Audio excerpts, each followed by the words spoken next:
Hello everyone, hope I'm audible and visible to all of you. And today we'll do Hindu analysis of 5th September 2025. So hope everybody can hear me and see me. And if you can hear me, if you can see me, just write it in the comment section that I'm audible and visible. In the meantime, I will also check. Hope I'm audible and visible to all. So yeah, I'm audible and visible. Everything is fine. So let's start today's Hindu analysis, and we'll do today's 5th September 2025. And let's start the Hindu analysis. My name is Shubham Sagar. You can connect with me on LinkedIn. If there is any audio issue, video issue, anything like that, again, good morning, Anandu. Feel free to write it in the comment section. So you can also join with me on Telegram, although I'm not very active on Telegram these days. So yesterday I gave you these two questions, MCQ 12 and MCQ 13. So MCQ 12 related to GST Council decision. What was the answer? I think Anandu gave the answer and other people also tried it. What was the answer of this particular question, MCQ 12? Decisions related to Happy Onam and Teachers Day. Thank you, Anandu. Happy Onam to you too. So yes, sir.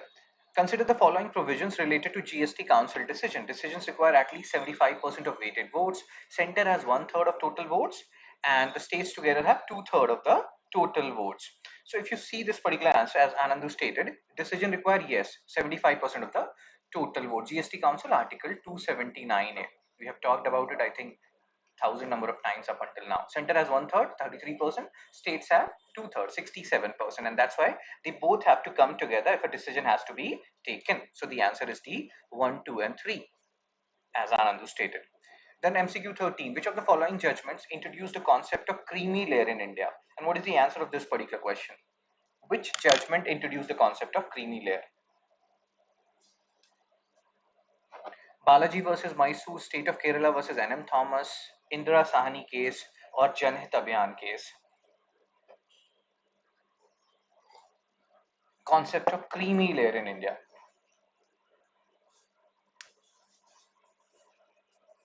Yeah, the answer is Indira Sahni, 1992. We have talked about reservations in detail yesterday, and what Tejasvi Yadav has talked about, 85% reservation, this and that.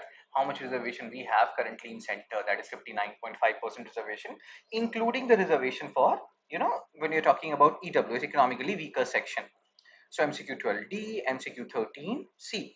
Now let's move on to, and let's come back to present, and let's talk about today's article, right? So first article, which is there on page number 10, India China, the making of a border. Awesome article. This is a three-parter means Hindu has published one article today, and then they will publish the remaining two articles tomorrow and day after tomorrow, right? So this is an awesome article where they're talking about why this India China issue is there, why this issue is going on and on and on and on, and how there is a, like, we have talked about it, and I will talk about it today also, a Skychin region. If you see this particular area, why this whole debate started. So first of all, let's see the map. So they say that there was British Empire before 1947, and there was a dynasty which was ruling in China. So they did not had a proper discussion. Good morning, Jivana. And because of which the borders were irregularly demarcated, and China and India, they were not having consensus over it once the dynasty ended in Chinese dynasty ended in 1911. Plus this Askaichin area is very important for China. Why? Askaichin is very important because it connects. If you see this Askaichin area here, it connects Xinjiang province with the Tibet region, and that's why China wanted to capture it. So China captured it in 1950s. India wanted to get back that particular territory, and because for China it's a very strategic region. So now China started calling the shots. They started saying certain stuff. What were the certain stuffs which they were, oh my god, which they were talking about? So they were saying that you, India, accept Askaichin as part of China, and in return they will accept Arunachal as part of India. Here also you have something known as McMahon line. When you're talking about Arunachal, the line which separates Arunachal from Tibet is McMahon line. That is also a debated line. But China in 50s, 60s, they had this particular notion. They kept on talking about it, that India accept Askaichin as their part, and in return they will accept Arunachal as India's part. But again, to and fro escalations happened. So this is a very, very fascinating article, and this article is very important. Why? Like, from which perspective? Post-independent India perspective. And then GS means paper 2, international relation perspective. So from both perspective, this article is actually important. Good morning, Mamta. So if you see this article, this will give you an overview why this whole thing happened. So India-China border originate from agreements from between Manchu Empire, which was ruling in Manchurian region, from where Manchuria has originated, this Chinese Manchurian or okay. So Manchu Empire, they were there from 17th century till 1911, and the British Empire. Big again, this region, the Askaichen region, which we are talking about. Happy Teachers Day, Mamta. This is actually a sparsely populated region. Nobody lives there, and that's why boundary was never means precisely demarcated. After independence, India got independence in 47. China 49. They were having their own issues with People's Republic of China, Republic of China. So India was like the border has been defined by British maps. China was like no, it is not defined. We don't agree with Manchu Empire. Anyway, there was too much hostility against the erstwhile Manchu Empire or Manchu Empire, whatever you want to call it. So because of this whole thing, please understand, this is the good morning, Shiparna. Happy Teachers Day. So because of this whole thing, because of Manchu Empire and British Empire and the borders which were not properly settled, we are having this India-China border issue. Then the Askaichen area. We have seen what is the strategic, relevance of this Askaichen region. What is the relevance? It connects Xinjiang to Tibet. And that's why China built a highway. Tawang, Arunachal Pradesh.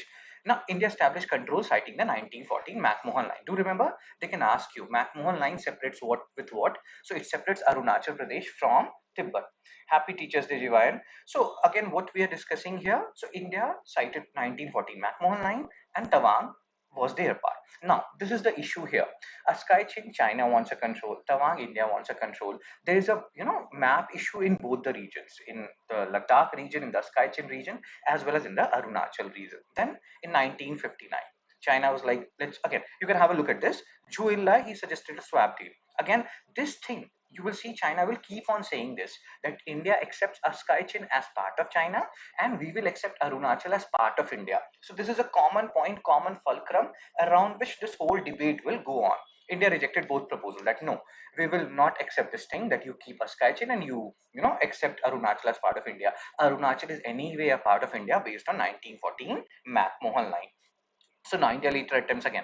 Now why this 1962 India-China war happened? Because India wanted to get back this Askaichen territory, which they were not, because of which China fought this 1962 war. After this 1962 war, you will see there were frictions which happened in Sikkim, where India did awesome. There were frictions which happened in Arunachal, where again India did awesome. So we had, you know, improved our defense preparedness in a much, much better way when you're talking about the escalations which happened in Sikkim and Arunachal Pradesh after 1962 war. So 1962 war was anyway a shock for us. Because if you read, post-independent India, you will realize in 1950s, we're also talking about non-aligned movement, NAM. We're also talking about Panchsheel, with China. So it was a shock for us. We were like, two and four things are going on when it comes to Askaichen and Arunachal, but nothing will escalate like this. But it escalated. So China, this war happened. China entered into Arunachal, but they withdrew in the east because if you see Chinese stance, what is their stance? US accept Askaichen as our part, China's part. We will accept Arunachal as your part. So you can realize this. You may think like this, that China is not maybe too much interested in keeping Arunachal, but they have a lot of interest in keeping Askaichen because of the strategic location of Askaichen. Hope you're understanding where we are going with this. China retained areas in Ladakh, and then you will see a change in policy based on Chinese premier, Deng Xiaoping, and different premiers will come and they will have their own policies. So post-war development, 62 to 80, and here India is doing good, very good. So again, there is a peace, then China study group was set up, and then Atal Bihari Vajpayee, foreign minister, he visited in 1979. You don't need to do PhD here. We just need to keep a track of it for post-independent India part of GS means plus GS to international relations, so that we can understand India-China relationship in a much better way. And here, Cold War is going on. We know how much help Soviet did when it comes to India-Pakistan war, etc. And China was like, no, you cannot be too close to Soviet Union. And that's why there were talks which were going on between 62 to 80. Deng Xiaoping, offering recognition of McMahon line. See this thing.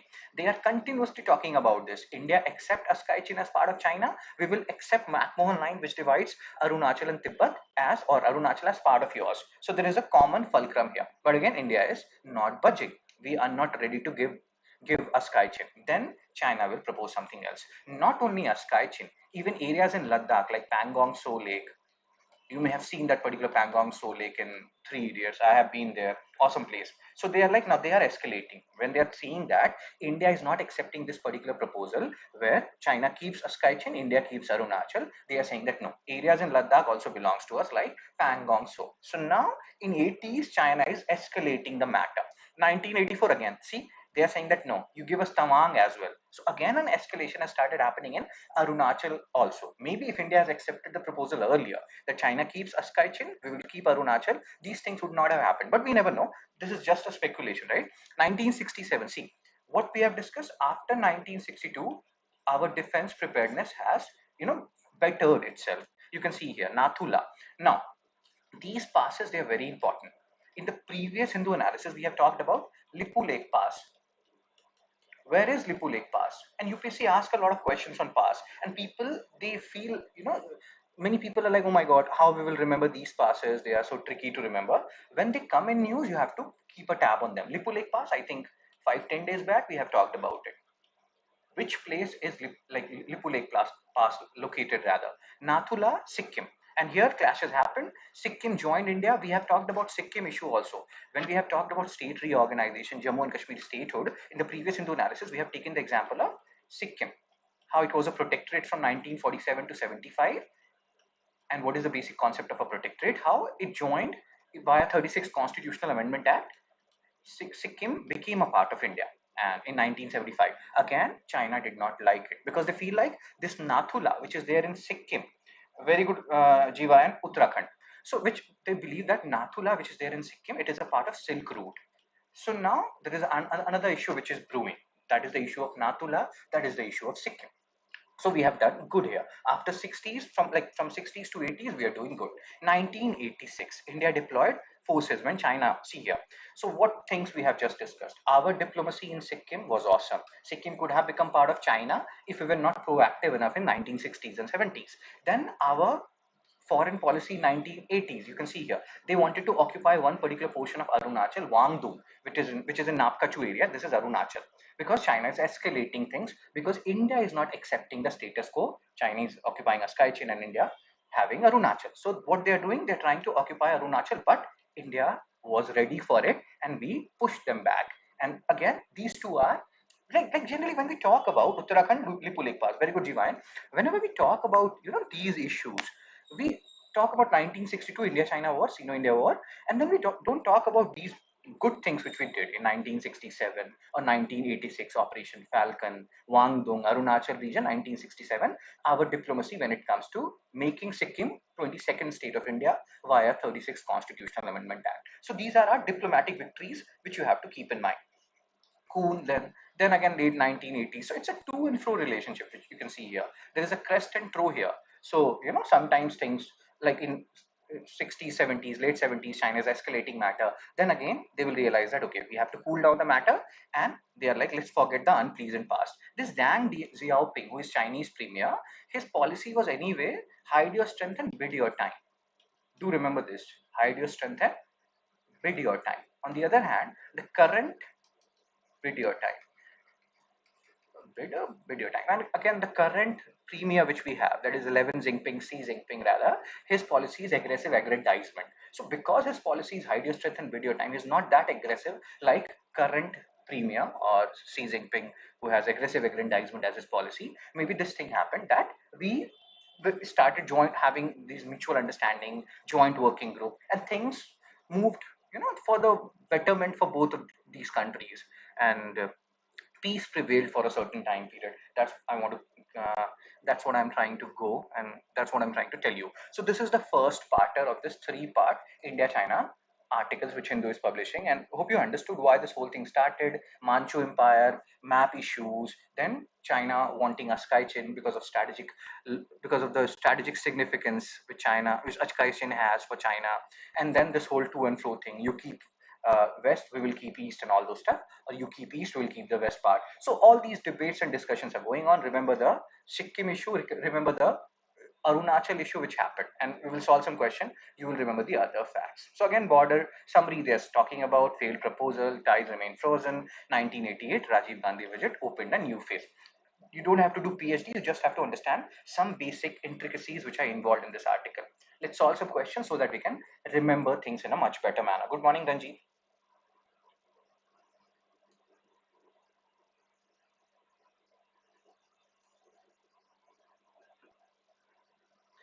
So now, this is MCQ1. Which of the following correctly explains the origin of India-China border problem? So please make a video for judicial activism versus separation of power. So currently I'm doing Hindu analysis, Ranjit. In Hindu analysis, judicial activism, separation of power. We have done that, and shorts I'm making, Ranjit. Let's see. So what is the answer of MCQ1?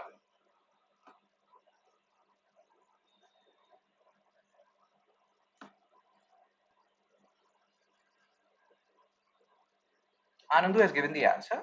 What is the origin point of India-China border problem? The border was vaguely defined due to agreements between Manchu, a king empire, and the British, especially in the Himalayas, because that was sparsely populated. Nobody was too much concerned about it. So Anandu, Shriparna, GYN, they have given the answer. Mamta, they have given the answer. So the answer is B.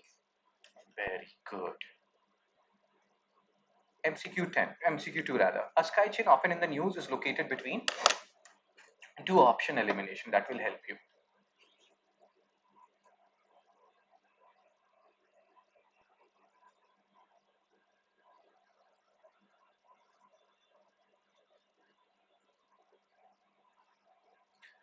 Ladakh and Xinjiang, Tibet region, Sikkim and Bhutan region, Arunachal Pradesh and Myanmar, Uttarakhand and Nepal. Where is Askai Ching?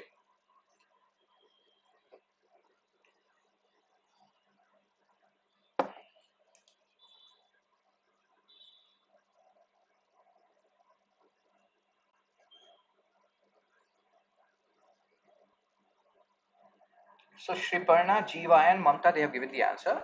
It is not in Sikkim and Bhutan. We have just seen the location. Ladakh and Xinjiang is the best possible option. Sikkim, Bhutan, no. Arunachal Pradesh, Myanmar, too far. Uttarakhand, Nepal, no. Ladakh and Xinjiang and Tibet region. So Shriparna, Jiva and Mamta, Anandu, all of you have given the correct answer. Very good.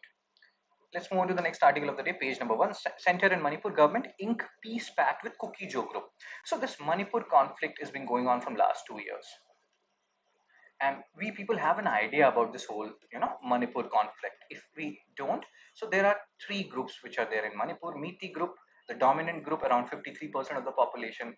Then you have Kuki Jo group, you know. Then you have Nagas. So these Meeti groups, they live in the valley area, and these Kuki Naga groups, they live in the hilly areas of Manipur, right?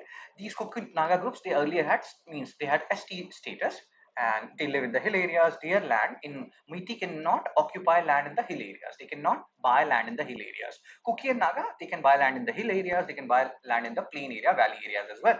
Now, Meetis, like the High Court of Manipur, they have asked state government to give Meeti ST status. Kuki and Naga people, they feel like once Meetis have been given ST status, they can also occupy areas in the hilly region. They can occupy their region. So this is one of the major reasons. There are other reasons also. Trust deficit between Meeti, Kuki and Naga groups. But this is one of the major reasons. Meeti, after being given ST status, will they occupy areas in the hilly region as well?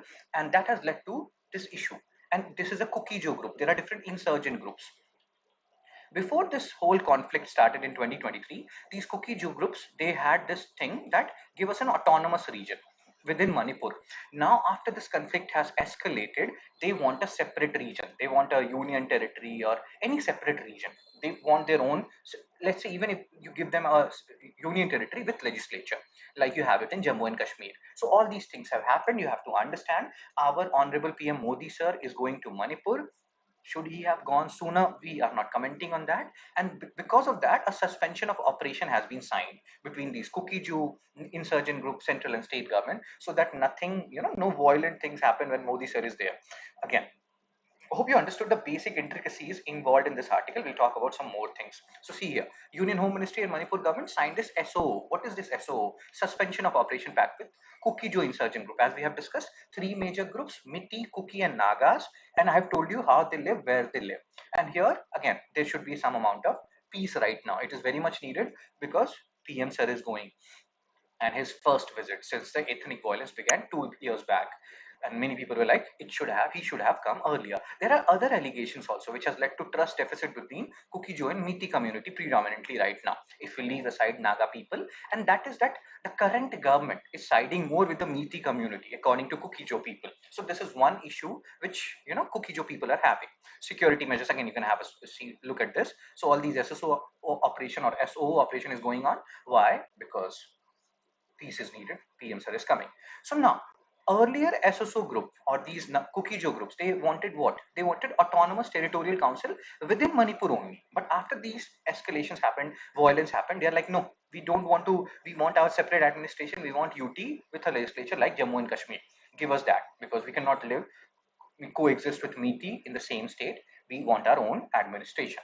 So again, there are different Kuki-Jo insurgent groups which are like Kuki National Organization, etc., which are having certain talks. We don't have to go there. Hope you understood the basic intricacies involved here. Plus, sometimes UPSC also asks you about national highway. You know, national highway 2, this and that connects what and what. Earlier they used to ask it. Different exams ask it. So do remember, because Manipur is in news all the time. National highway 2 is also in news all the time. Sometimes it is open, sometimes it is closed based on how much hostile the situation is. So it connects Imphal with Dimapur. Imphal is the capital of which northeastern state? Chipandis. Imphal is the capital of which, because they can ask you that National Highway 2 connects which two particular region or where is it located. Because it is in news, you have to know it, and it's important. So yeah, Imphal. I was in Agartala. I did my education from there, like BTech from there. I have told you people. Many people are like, where is Agartala? Northeastern states, there were talks which used to happen when we used to go for extempo in IT Guwahati and IT Silchar, where the northeastern states are treated as foster child of India or not. So we'll not go there. So yes, nobody knows Imphal is the capital of which particular state. So let's move on. Very good, Manipur. Anand is so good. So this is the overview of Manipur conflict. Northeastern states, three major groups: Mitis, Kuki-Jo, and Nagas. So Miti, most of like more than 50%, they're living in the valley region. Kuki-Jo, 30% living in the hill region along with Naga people. They both have ST status. There is another argument. I have told you there are people, Kuki-Jo people, Naga people, who feel like the current government is dominated by Mitis, BJP government, and they're siding with the Mitis. The other argument is many people feel like Kuki-Jo people. There are many Kuki-Jos who are coming from Myanmar, and that's why Mitis are also not happy. So there is trust deficit, which you can see here, and there is region specific regions where they are located, and I have told you what happened. So immediate trigger, Manipur High Court asked state government to consider ST status for Metis, which has been given for Kuki-Jo and Nagas. Their lands cannot be bought by Meti people, but now they fear their land could be bought by Meti people because they will also be STs like them. So this is one point. Very good. Scout football is from Agartala. Very good, Shriparna. Shriparna, you're not Shriparna, you're Shripurna. Let's solve some questions now. MCQ 3.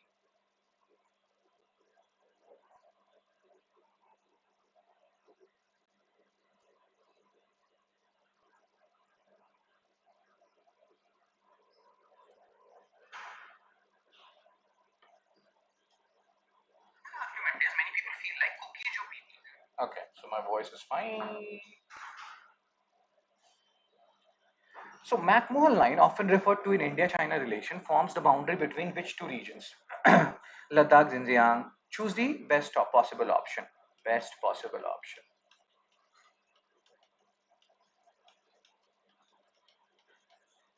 Sikkim, Tibet. Shushriparna, Anandu, Jivayan. They have given the answer. Arunachal Pradesh and Tibet. Very good here. MCQ 4. The immediate trigger of the 2023 ethnic violence in Manipur was why it happened. So Gajanan Bhandari, he has also given the answer C. Very good here.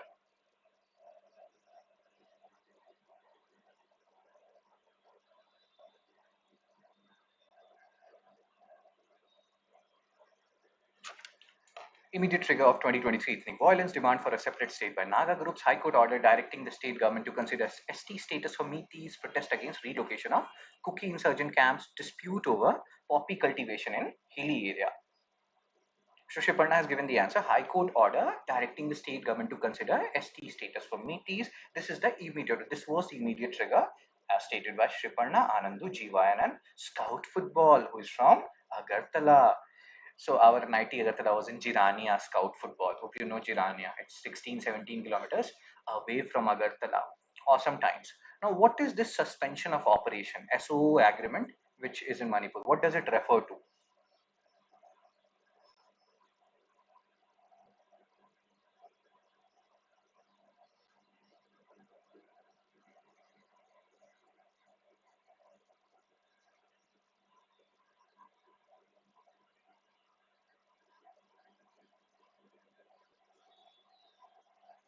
Suspension of operation agreement in Manipur, ceasefire agreement between center state government and insurgent group, border security agreement with Myanmar, a temporary halt in army operations against Naga militants, a peace accord signed between Mitti and Kuki civil society. What we have just discussed, what is this SOO?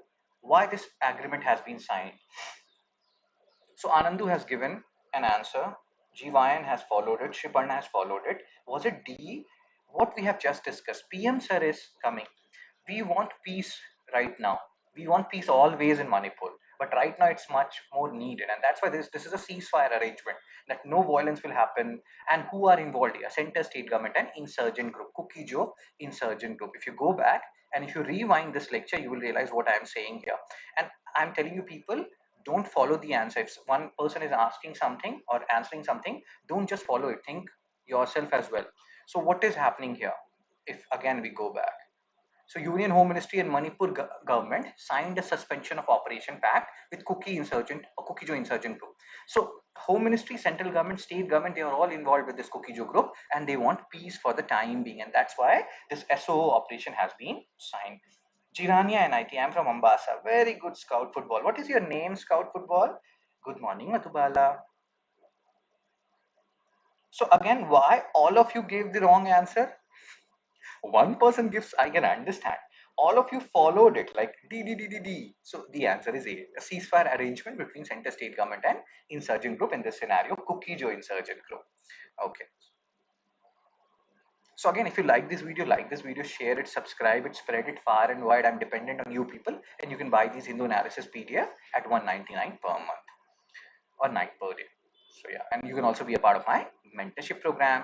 So this is a one-time contribution, 4999, and there is no time limit to it. Till the time you crack UPSC CSE, I'll be your mentor. I'll be helping you out in anything and everything, be it mains answer evaluation. Hindu analysis PDFs are included here. You don't need to pay monthly for that PDF. That will be inside this mentorship program. Anything and everything, I will be there for you.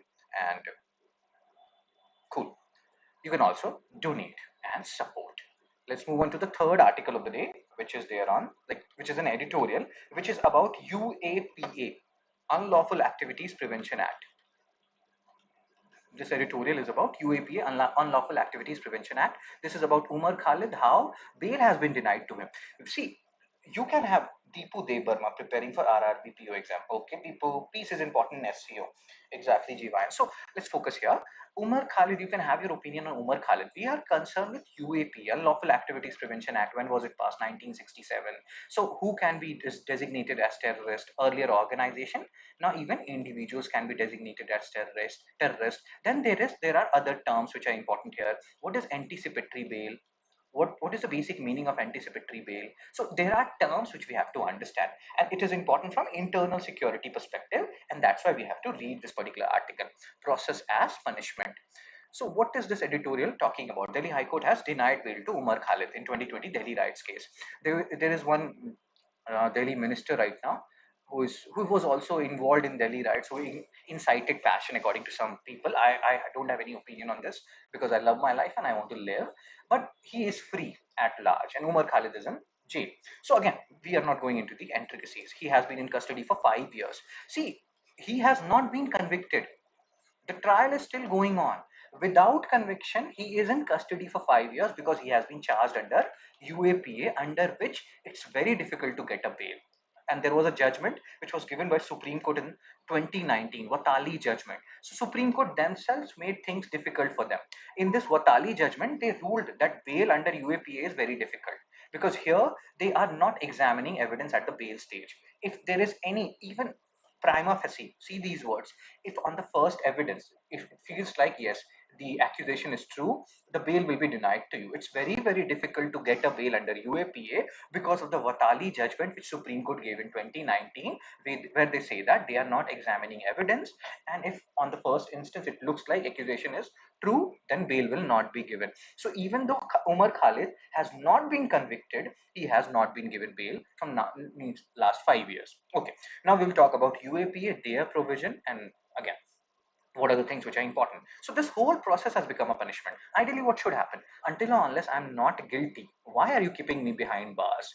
But these reasons and logics don't augur well for UAPA. The other point is, not everything is that straightforward. If you have to deal with terrorist activities, you cannot rely on normal laws. You need some exceptional laws, and UAPA is one such exceptional law. So again, the role of UAPA: bail denies, rest on, again you can read this thing. So if accusation appear prima facie true, you will be denied bail, and that has been strengthened by Vatali judgment, as we have just discussed. And why I'm reiterating this point again and again, because these terms are important from exam perspective. So many people believe, this is one of the criticism of UAPA, that the process itself is a punishment. Extended investigation up to 180 days. Now, this term, anticipatory bail. What is the meaning of anticipatory bail? Sometimes there are some rich people who feel like they will be arrested. Even before they will be arrested, they take a bail from court. So this is anticipatory bail. But that anticipatory bail, if let's say we are taking a hypothetical example, Salman Khan is booked under UAPA, then he cannot take an anticipatory bail. That, a bail taken from court even before he is arrested. So there is no anticipatory bail in UAPA. So this whole trial thing is itself a punishment, and that is what author is saying. We will see the pro argument also in favor of UAPA, why UAPA is needed in a big and sensitive country like ours.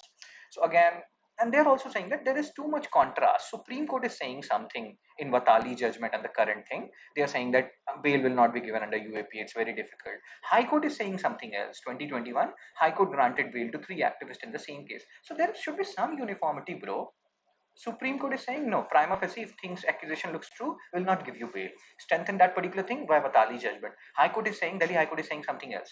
You people are not agreeing on, with due respect to judiciary here, you are not agreeing on same thing. You cannot have, then Delhi High Court cannot have different. We are talking about the same UAPA, and you are having different verdicts on that. It doesn't look cool, right? It doesn't. There is no uniformity here, and there Delhi High Court said peaceful protest should not be equated with terrorism. So there are many people who say that we need UAPA to deal with terrorist-related activity. There are other people who say that we should define what is terrorism. Let's say currently I am criticizing Modi sir that he is visiting foreign countries too much, this and that. So am I a terrorist now? So there should be a definition. I feel like there is too much money which is wasted. Our external affairs minister can also go. In that scenario, money will, okay. So there are many people who say that. I don't say anything. I have nothing, no views. So what is a terrorist activity? What is a terrorist act? If I say something, will I be a terrorist? So again, the current bench blurred the line between dissent and terrorism. This is the point which people talk about and criticize UAPA. What is terrorism? What is terrorist related act or speech, or what is protest or dissent? How will you define it? And then the UAPA ambit has been expanded in recent years. In 2019, if I'm not wrong, earlier organizations could be designated as terrorist organizations. Now even individuals could be designated as terrorists. So UAPA extent is becoming bigger and bigger. So again, you can see this thing. Khalid is suffering reputational punishment. I have nothing. I don't even know who is Umar Khalid. Okay, I maybe know something about him, but again, this is not about Umar Khalid. This is about the process. How process itself is a punishment under UAPA. So that we have to understand. Now, when these things happen to Umar Khalid, even I have asked you people opinion on certain political matters. I've rarely seen you people saying anything, you know, and you people are like more or less very silent because we are afraid now. Our Article 19 and 50, 21 are at risk. Article 19, freedom of speech and expression. Article 21, right to life and liberty. That's why in Press Freedom Index, India is topping from the bottom. Press Freedom Index, Reporters Without Borders, even these media channel, they are very afraid to say something. God knows who will be a terrorist, anti-national, urban Naxal, God knows what. So this is another point, that this UAPA is impinging upon Article 19 and 21. There should be a broader definition. What is a terrorist act? What is decent? What is protest? Hope you understood. Oh my God, am I our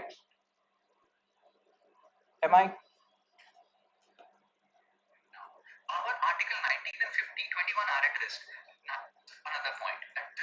Am I audible? Am I visible? Everything fine? So Unlawful Activities Prevention Act, UAPA, if you see this thing enacted in 67, they can ask you the year, empower the state to deal with terrorism. Earlier, only, see this, earlier only organizations could be declared as terrorist organizations. I love my life, sir, even me, yes. Okay.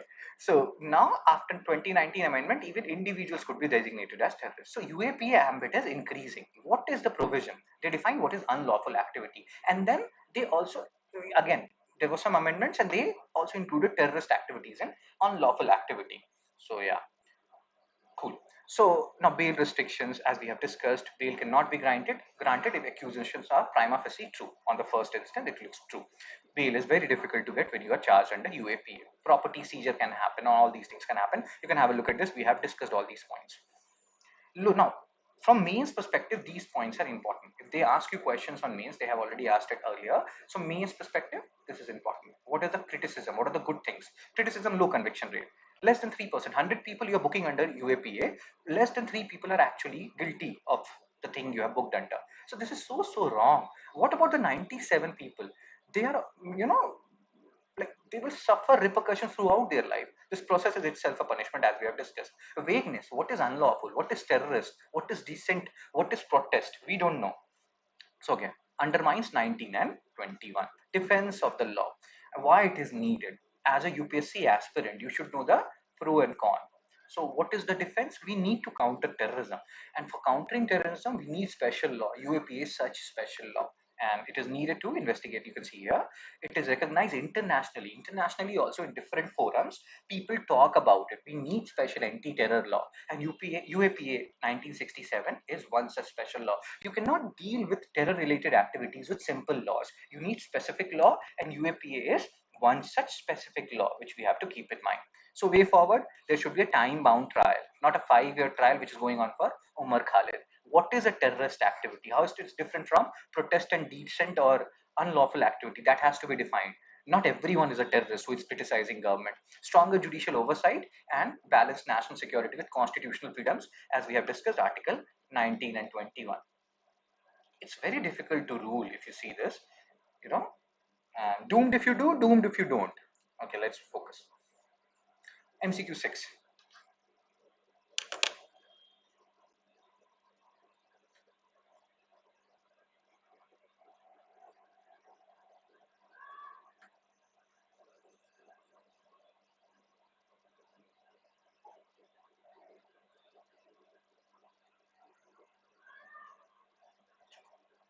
So consider the following statement about UAPA, and under UAPA you can have a look at this.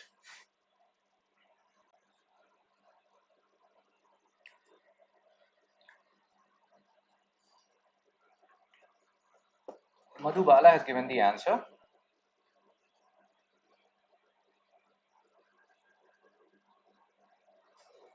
Under UAPA, both organization and individuals can be designated as terrorist. Maximum period of detention without filing a charge sheet can be up to 180 days. Anticipatory bail is available to accused person under UAPA. Anticipatory bail is not available. We have discussed what is anticipatory bail.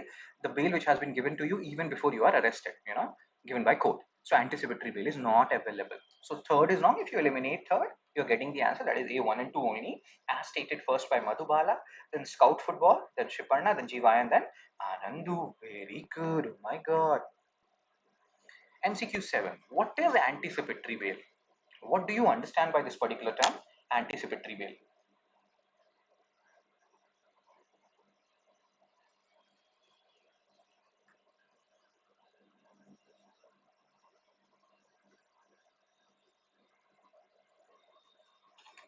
So bail granted to an accused after conviction but before appeal. Always use option elimination in these kind of questions. Bail granted by the police before the accused is produced before a magistrate. Bail granted by a court in anticipation of arrest. Bail granted automatically in all non-bailable offences.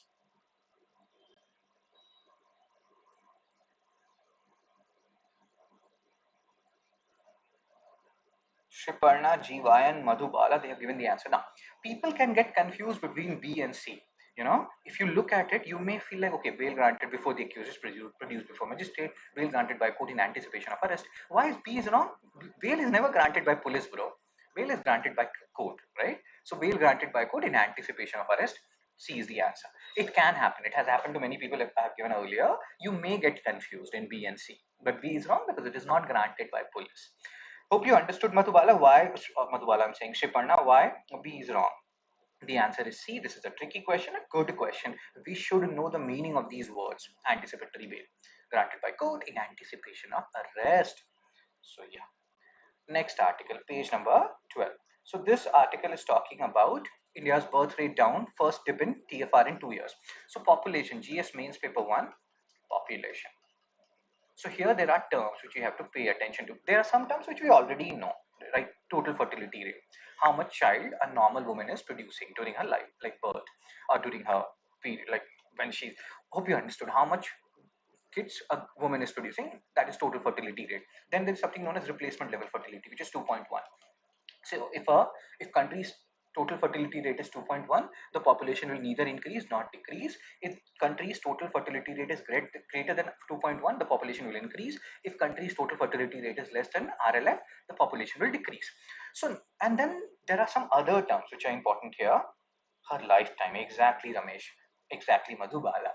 So now there is another term, crude birth rate, which we have to understand now. What is crude birth rate?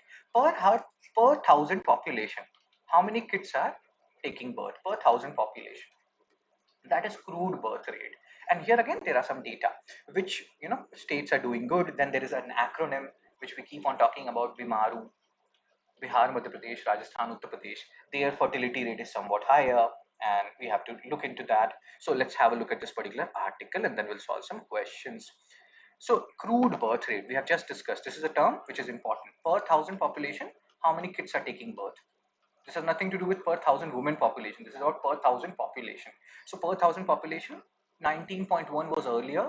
Crude birth rate, it has decreased. Highest CBR, Bihar, and lowest Tamil Nadu. I think Madhubala is from Tamil Nadu. So Tamil Nadu is doing good. Total fertility rate, how much guys or kids a woman is producing during her lifetime, as Madhubala stated. So that is also reduced to 1.9. So it is less than 2.1. That means India's population will now decrease. That will lead to a phenomena that which particular state has maximum aged population. We'll go into that as well. Highest TFR, Bihar. Lowest TFR, Delhi. That is actually interesting. In Delhi, people are working, nobody is interested in producing kids. States above 2.1. So here, Bimaru states are there. Bihar, Madhya Pradesh, Rajasthan, Uttar Pradesh, Madhya Pradesh, Rajasthan, Chhattisgarh. 18 states below TFR. So India is doing good. In general, in most of the states in India, they are reporting below TFR. So our population will reduce. And that's why they keep on talking about demographic dividend, that we have to tap it. The population, the age group of 15 to 64, UPSC has asked PYQs on it, that we will not always remain a young country. We will get old. We are getting old now. We will transition towards that because our replacement level fertility is reducing. Cool. So where were we? So lowest TFR, Delhi, West Bengal, Tamil Nadu.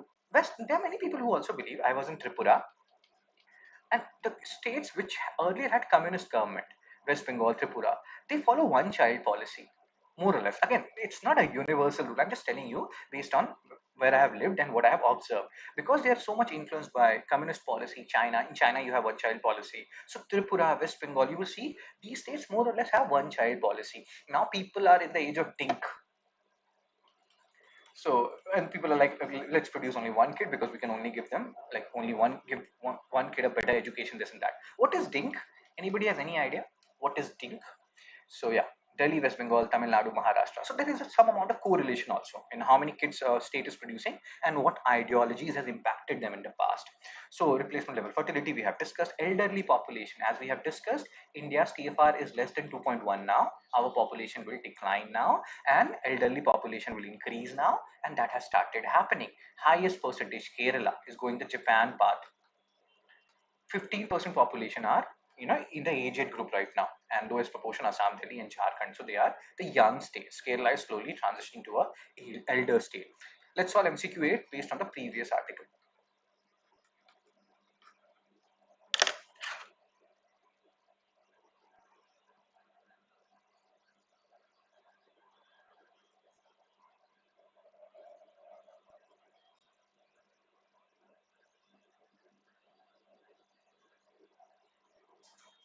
So Article 19 and 21 of Constitution are often invoked in debates about UAPA, Unlawful Activities Prevention Act. They relate respectively to what? Double income, no kids. Very good, Madhubala.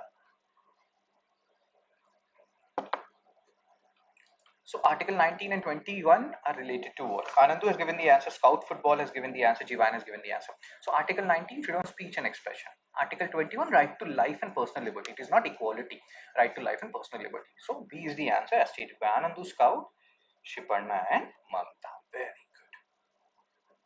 good. MCQ 9. Consider the following statement regarding the crude birth rate. What is a crude birth rate?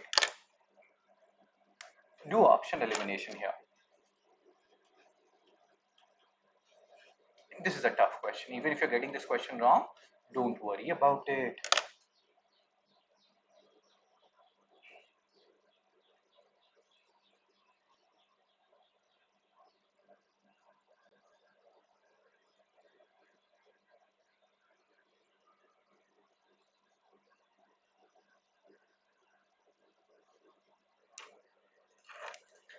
So crude birth rate defined as the number of children born per 1,000 women in the reproductive age group in a year. And in 2023, India's CBR crude birth rate declined to 18.4 per 1,000 population. Bihar recorded the highest CBR.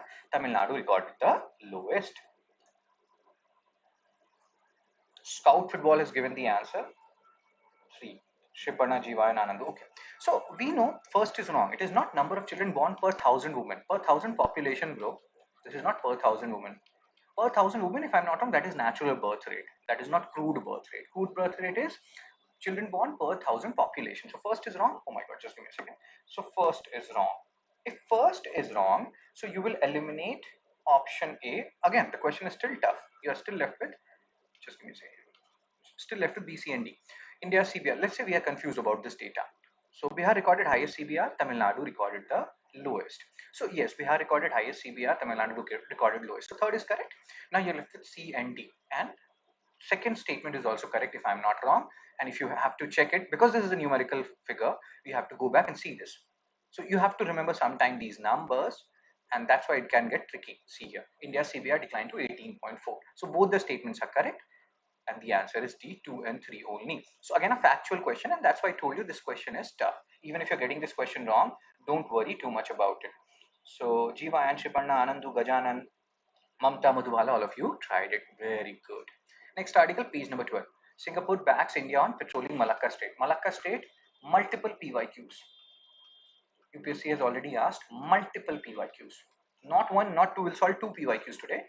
But again, there are more PYQs on Malacca Strait. So Malacca Strait, what is a strait? Strait is a narrow water body connecting two larger water bodies. So an isthmus is a narrow landmass connecting two larger landmass. We'll talk about this article. First of all, let's focus on the Strait of Malacca. So this is Strait of Malacca. You can see here. So whole thing.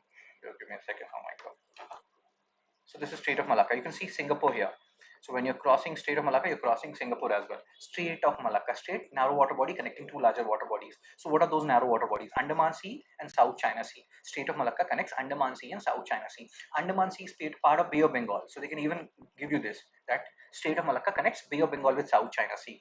So that way also you can understand. They can also give you this, Strait of Malacca connects Indian Ocean with Pacific Ocean, because Andaman Sea is part of Bay of Bengal, which is a part of Indian Ocean. See the tricks involved here. This is very important.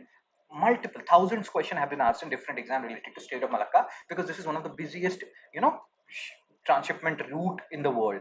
40% of oil trade happens through this region. Very, very strategic region. So in Indian Ocean and Pacific Ocean, South China Sea is a part of Pacific Ocean. So this is Strait of Malacca. We'll solve some question. Then if you look at different states of the world, we have just discussed Strait of Malacca Strait. Then isthmus, narrow landmass connecting two larger landmass. Banana isthmus connects North America with South America. So remember these terms. If you see, this is like Malacca Strait, we have talked about it. Then there is international date line here. There is a Bering Strait. This is your homework. You have to find out Bering Strait connects which two water bodies. Then you have Strait of Gibraltar, which connects Mediterranean Sea with Atlantic Ocean. Already PYQs have been asked on them, and that's why we are focusing on these straits. Strait of Hormuz, find out which two water bodies they connect. Then what else other states are important? Park Strait is important because it is lying beyond, like below us. So very, very important, So hope again, these are the states which are important from exam perspective. Let's come back to the article which we were talking about.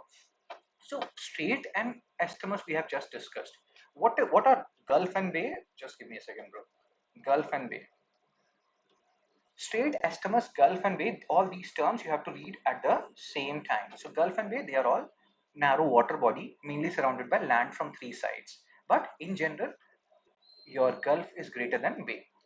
Bay of Bengal is an exception. So remember these things, remember these terms. They are important from exam perspective. Okay, let's go back to the article. So now India, because Malacca Strait is so strategically important, economically important, India also wants to patrol this region, because if something happens to this region, we will also be impacted. It's very close to our Andaman and Nicobar Islands, Andaman Sea and all. So India wants to patrol this region. Singapore is happy about it, and all these talks are going on, and we are signing treaties and this and that. This is not important. Bering Strait connects Arctic and Pacific Ocean. Oh my God! And then there will be specific smaller seas, Tripurna. You have to see which smaller seas we are talking about. So what is green energy? You can have a look at these, what agreements they signed on. We are focused on the keywords: green energy, energy derived from renewable sources, etc. Then green shipping. So when you're doing shipping using biofuels, etc., that is green shipping. Like currently we are talking about E20, ethanol blended petrol, and many people are like, no my God, the vehicles will be destroyed, the engine will be destroyed, the efficiency will reduce, the mileage will reduce. All these talks are going on, but again, this is also, we are promoting green transportation when we are using E20. So green shipping, you can think in that regard. So these are some keywords which we have to understand from exam perspective. Quantum computing. So generally when we have our computers, they work in bits, 0, 1 and all. But here quantum computing works in qubits. So what is 0 and 1? So either your information will be 0 or 1. In qubit, they can coexist 0 and 1 at the same time. You don't have to do PhD here. These are just basic points which we have to keep in mind. And we are having talks on all these things. Cool. So again, India will need synergy. Patrol are currently conducted by the nearby countries, Malaysia, Indonesia, Thailand, and Singapore. India also needs cooperation. That way, India will be having a look at the strategic, one of the most strategic locations of the world. Again, the more important thing here is, where is Strait of Malacca and which seas it connects, what is their strategic significance, 40% of oil trade route, etc. All these things you have to keep in mind. Important straits of the world, these are the things which are very important. Let's solve one PYQ asked by UPSC earlier.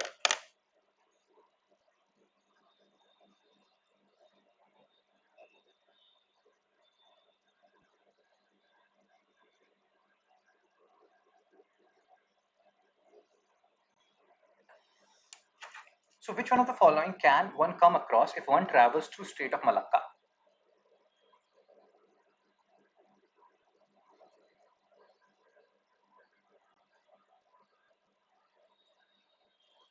So Madhubala has given the answer, Anandu has given the answer.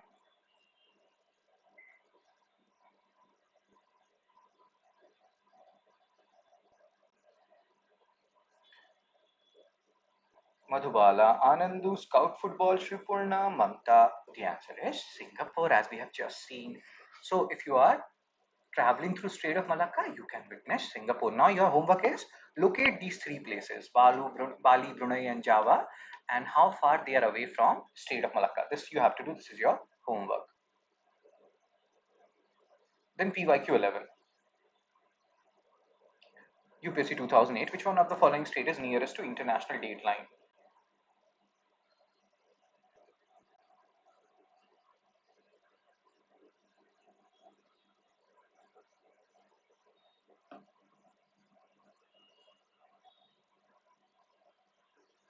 So, but Bali Java is in Indonesia, but yeah, it is in Indonesia, but it's far away from that place. And Singapore is the nearest one to Strait of Malacca.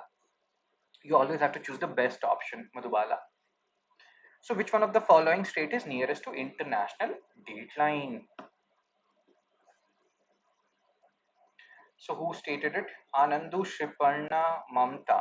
Bering Strait. I have just shown you the important state. I have told you this. Bering Strait is nearest to international dateline.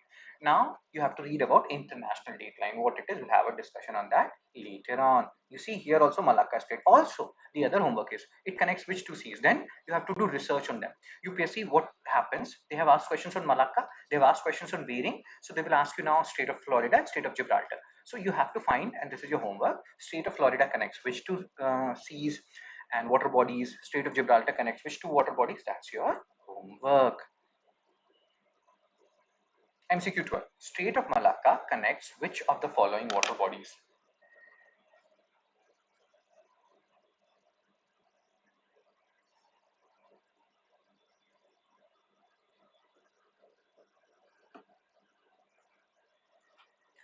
Arabian Sea and Bay of Bengal and South China Sea, Gulf of Thailand and East China Sea. Choose the best option.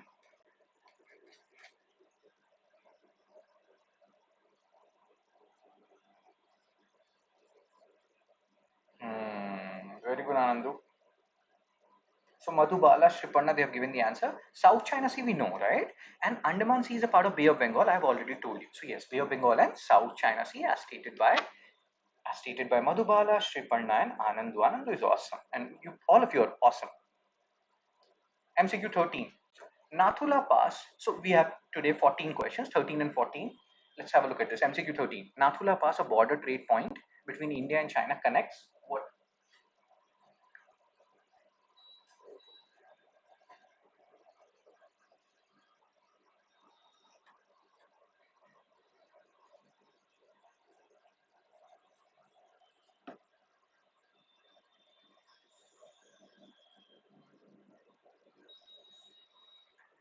Arunachal Pradesh with Yunnan province, Sikkim with Tibet's Chumbi Valley, Ladakh with Xinjiang, Uttarakhand with Tibet's Kailash Mansarovar. This is the first article. We did the first article, and there we have talked about this Nathula Pass. So who's answered it? Shipurna and Anand. Think about it. This is a homework. We'll discuss about this question tomorrow. And MCQ 14. Why is Strait of Malacca strategically important? Very good. Shriparna, Anandu, Jivayan, Mamta, all of you have tried this question.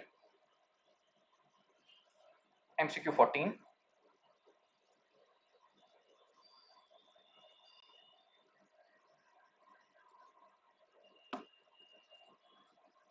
Chelapla, Chiva, Bhangjang Pass. Oh my god, Shriparna. Why is Strait of Malacca strategically important? It is one of the busiest shipping lanes in the world, around 40. Again, use option elimination. There are four statements. So again, this is a tricky question, not at all an easy question. Around 40% of global oil trade passes through it. It lies close to India's Andaman and Nicobar Islands, connects the Red Sea with Arabian Sea. So whatever you know for sure is wrong, eliminate that, and based on that, solve it. So 13 and 14, these two MCQs are your homework. We'll have a discussion on it. If you know the answer of these two, you can post it in the comment section. We'll have a discussion on these two questions tomorrow morning at 8 a.m. And in the meantime, like, share, subscribe, spread the video far and wide. You can join my Telegram channel, although I'm not very active there right now. But again, if something happens to me or some issues or news I have to convey, I will convey in that Telegram channel. You can post your score. We have done 14 questions today, 12 classwork and 2 homework, right? So how much was your score out of those 12? And again, you can buy this PDF from me at 199 per month. By this, you will be supporting me. I will need your support in every aspect of my life. You can also join my mentorship program if you need any help related to UPSC preparation. If your preparation is not going or is going haywire, if you're preparing for EPFO, one of my students, he had given UPSC EPFO interview last year. So any guidance related to any exam related to UPSC, you can be a part of my mentorship program. Then Hindu analysis PDF you don't have to buy separately. That will be a part of this, and I will help you in any which way I can. That's the basic rule of mentorship. You can also donate. Happy Teachers Day. Thank you, Madhubala. So I am going now. I will see you people tomorrow at 8 a.m. Take care. Be blessed. Tata. Bye bye.